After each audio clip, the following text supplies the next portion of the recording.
You know what's really frustrating? People spend months preparing for MIF applications and still mess up because of small things that could have easily been avoided. And the worst part, these aren't huge complicated mistakes. They are small things that slip through the cracks. Things like rushing through your essays, picking the wrong person for your recommendation letter, or using the same CV you made 2 years ago. It's like running a marathon and tripping 5 meters before the finish line. So, in this video, we are going to break it down. What are the most common mistakes people make while applying for their MIF programs, and how can you avoid them? So, let's get started. Let's begin with the big one, test scores. Whether you are taking the GMAT or the GRE, please don't think of it just as a checkbox. A lot of people just go, I get a 600 and explain it in my essay. No, that doesn't work anymore. Especially if you're aiming for top schools like LBS, HEC Paris, or ESCB, because your score is the first filter. It's not about being perfect, but you do need to show you that you can handle the academic rigor. A low score doesn't mean that you're not smart, it just means you need more preparation. If your score isn't where it needs to be, take a few more weeks or months if necessary, work on your weak areas and try again. One good test score can open doors to 5 different schools. So do not rush it. Now let's talk about essays. Here's what usually goes wrong. 1. People try too hard to sound impressive. They use big, fancy, complicated sentences and phrases they'd never use in their real life. But you know what? Admission officers are reading hundreds of essays every day. They can tell within seconds if you're being fake or genuine. What they really want is a true, genuine story. Why finance? Why now? What moment in your life made you think, yeah, this is the path I want? That's what they are looking for. So don't try to sound like a robot. Be you, but the best version of you. And also, don't copy from the internet or your friends. Plagiarism is a real issue, and some schools actually run your essays through software to check if it's genuine or not. If it's not your story, do not tell it. Next up is recommendation letters. This one catches people off guard. A lot of applicants go to the most senior person they know, CEO, VP, director, whoever it is, thinking the title will impress the school, but that's not the truth. If that person doesn't know you well, the letter will sound cold and generic. Like, that person is hardworking, reliable, and a team player. That doesn't help anyone. A good LOA should feel like a story. Your recommender should be able to say, when that person joined my team, here's what happened. They took initiative, they solved a real problem, they went beyond their role. That kind of detail only comes from someone who's worked closely with you. So, choose wisely, because it's not about their title, it's about how well they know you and how well they can write about you. Let's move on to your CV. If you're using the same CV you used for a job application 2 years ago, stop.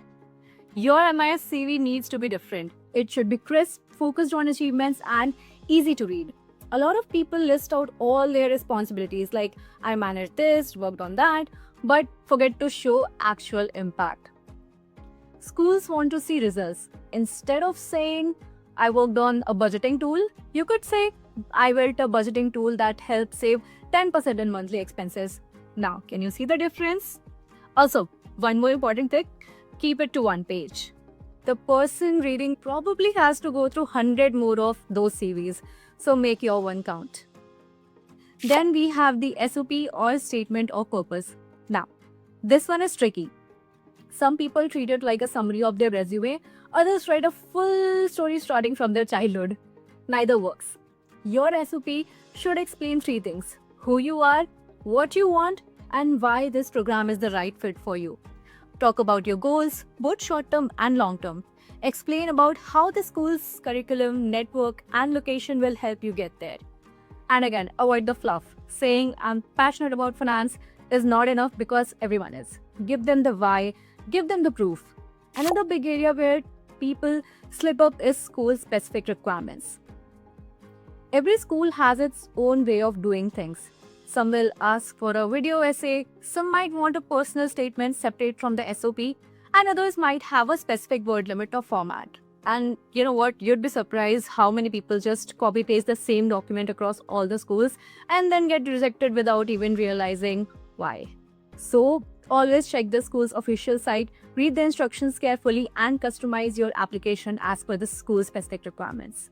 If they've asked a why this school essay question, don't turn in a generic answer that could apply to any other program. Make it specific. And then comes the interview. Here's the thing. If you have made it to the interview round, it means your profile has potential. But this is where a lot of people lose their shot. They either don't prepare at all or they sound overrehearsed. Your interview is not an exam, it's a conversation. Be clear about your story, your goals, and why this program is the right step for you. And also, do not fake your enthusiasm. If you have never attended a webinar, spoken to an alumni, or even read about the course modules, it will show. So, do your homework, know the school inside out. And finally, this might sound obvious, but don't wait till your last minute. Rushing your application leads to typos, missing documents, weak essays, and a whole lot of stress. That's why it's important to give yourself enough time to review everything, get feedback, and submit your best work. Remember, this is not just a form that you're filling, it's your future. At the end of the day, applying to a Master's in Finance program isn't just about ticking boxes. It's about telling your story in a way that makes the school want you. So take your time, do your research, and don't make these mistakes because trust me, they're avoidable. And that was all for today's video. Hope you liked it. Do not forget to like, share, and subscribe, and stay tuned for more such videos on MI related topics.